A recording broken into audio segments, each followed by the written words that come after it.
Shalom saudara dan saudari dalam Kristus. Bertemu kita kembali dalam Rhapsody Reality 10i Malaysia.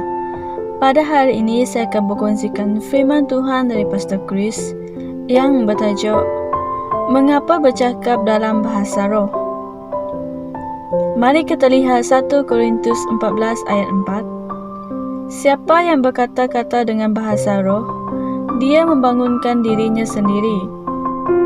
Tetapi siapa yang bernubuat, dia membangunkan jemaat.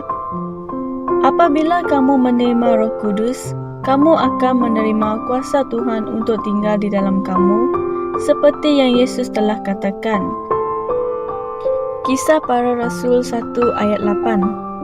Kuasa ini dicetuskan atau diaktifkan apabila kamu bercakap dalam bahasa roh. Perkataan Yunani yang diterjemahkan sebagai membangunkan dalam ayat Injil pembukaan itu adalah okomio, yang bermaksud mendirikan atau membina, menguatkan atau mengecas seperti kamu mengecas bateri. Oleh itu, ayat Injil itu memberitahu kita bahawa orang yang bercakap dalam bahasa roh membina dirinya sendiri seperti sebuah bangunan. Dia menguatkan dirinya dan mengecas dirinya seperti bateri.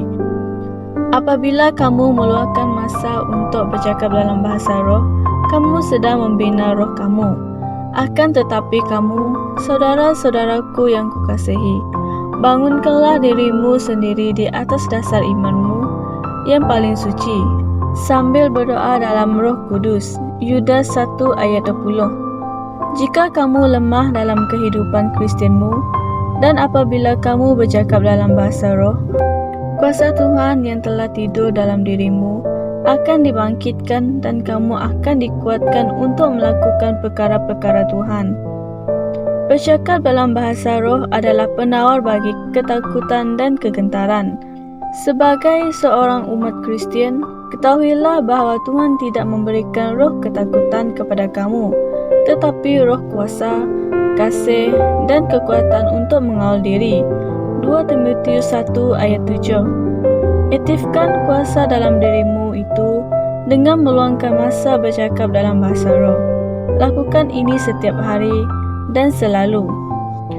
Manusia batiniahmu akan dibina dengan kuat dan kamu akan sentiasa berjalan dalam penguasaan ke atas semua musuh kamu. Dan juga bercakap dalam bahasa roh memperkuatkan kamu untuk berkhotbah. Saya pernah mendengar kesaksian tentang seorang budak lelaki berusia 9 tahun yang pemalu dan tidak dapat memberitakan Injil kepada rakan-rakannya. Setelah dia mula bercakap dalam bahasa roh, dia menjadi yakin dan budak lelaki yang pemalu itu menjadi pengubah Injil yang berani di mana-mana sahaja. Apa yang roh Tuhan boleh lakukan dalam hidupmu tidak akan terbatas jika kamu meluangkan masa untuk berbicara dalam bahasa roh setiap hari dengan mengetahui bahawa kamu membicarakan rahsia-rahsia kepada Tuhan yang akan memberikan kebijaksanaan ilahi. Tambahan pula, bercakap dalam bahasa roh membantu mempercepatkan pengecasan dan menyebabkan roh kamu bertindak balas dengan cepat kepada isyarat ilahi. Bercakap dalam bahasa roh adalah satu berkat yang besar. Kamu boleh mempelajari hal ini dengan lebih lanjut daripada buku kami yang bertajuk Kuasa Bahasa Roh. Dapatkan buku ini dan pelajarinya dengan teliti dan dedahkan rohmu kepada keuntungan yang kaya dari glosolalia Yunani, bercakap dalam bahasa roh. Saudara dan saudari, mari bersama saya berdoa. Ya Bapa, aku mengucapkan terima kasih atas pengalaman bercakap dalam bahasa roh yang mencerdaskan, menyegarkan, memberikan tenaga, dan yang membina. Ada satu perubahan dalam semua perkara yang berkaitan denganku. Rohku ditetapkan untuk kejayaan, kecemerlangan, kemakmuran, dan kemenangan. Ketika aku bercakap dalam bahasa roh, bahkan sekarang akan mengalir aliran-aliran air hidup dari lubuk hatiku. Kata-kata keselamatan, penyembuhan, dan kekuatan mengalir melalui aku ke duniaku. Dalam nama Tuhan Yesus, amin. Saudara dan saudari, di sini ada beberapa renungan tambahan. 1 Korintus 14 ayat 2 hingga 4, Kisah Para Rasul 2 ayat 1 hingga 4, dan Yesaya 28 ayat 11. Sekian saja perkongsian saya pada hari ini. Tuhan memberkati. Kami percaya saudara-saudari semua telah diberkati dengan perkongsian firman dari Rhapsody Reality. Bagi sesiapa yang ingin menjadikan Yesus Kristus sebagai Tuhan dalam kehidupanmu, kamu boleh mengucapkan doa ini bersama dengan saya.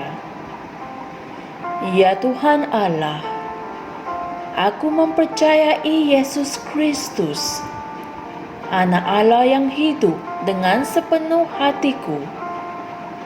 Aku percaya Dia telah mati untukku, dan Allah telah membangkitkan Dia dari kematian. Aku percaya Dia hidup hari ini.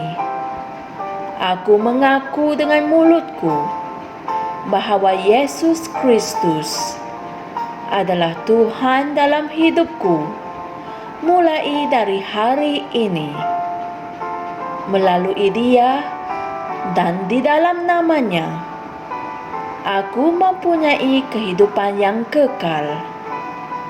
Aku telah dilahirkan semula. Terima kasih Allah kerana menyelamatkan jiwaku. Aku sekarang adalah anak Allah. Haleluya. Tanya, sekarang kamu telah menjadi anak Allah. Untuk apa-apa sebarang pertanyaan atau untuk mendapatkan lebih banyak maklumat mengenai bagaimana untuk bertumbuh sebagai seorang Kristian, anda semua boleh hantar mesej di akaun Facebook kami atau email kami di tnimsia@gmail.com. Sekali lagi, tnimsia@gmail.com. Tuhan berkati Anda semua.